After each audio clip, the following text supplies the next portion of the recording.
Pricing your SaaS product for the first time sounds like it should be simple. You built the thing, you know what it's worth. Just put a number on it. Because in practice, it's one of the decisions that trips up a lot of early stage founders, because it's not just about what customers will pay. It affects who you attract, how you grow, and how your whole financial operation runs. The good news is you don't have to get it perfect on day one. Your pricing model is a hypothesis, just like your early features or your go-to-market strategy.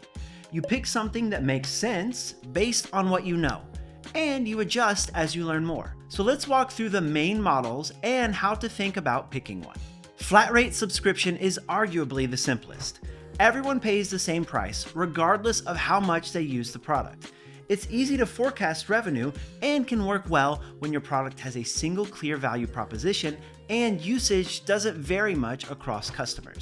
The downside is that heavy users can increase your costs and squeeze your margins because you can absorb all the variable costs of their usage without any corresponding increase in revenue. And lower usage customers might not convert at all if the price feels too high for what they want or need. Tiered pricing is what most SaaS companies land on. You offer different feature bundles at different price points. Think Starter, Pro, and Enterprise.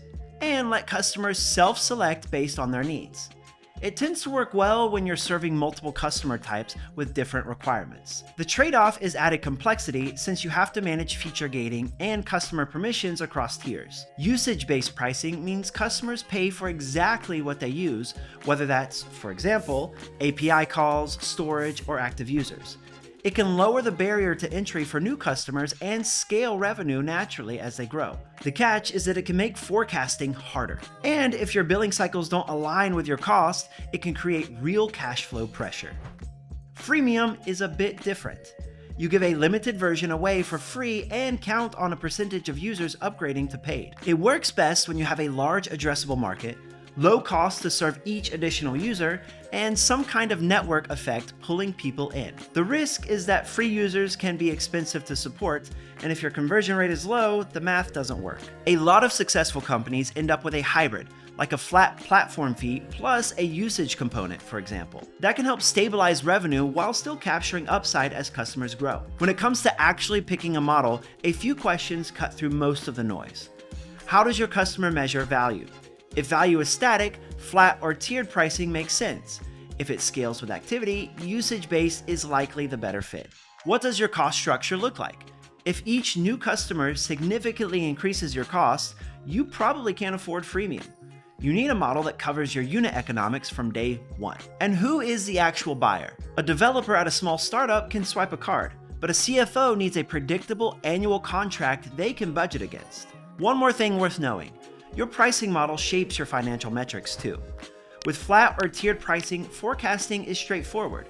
With usage-based models, you're not just predicting retention, you're predicting consumption.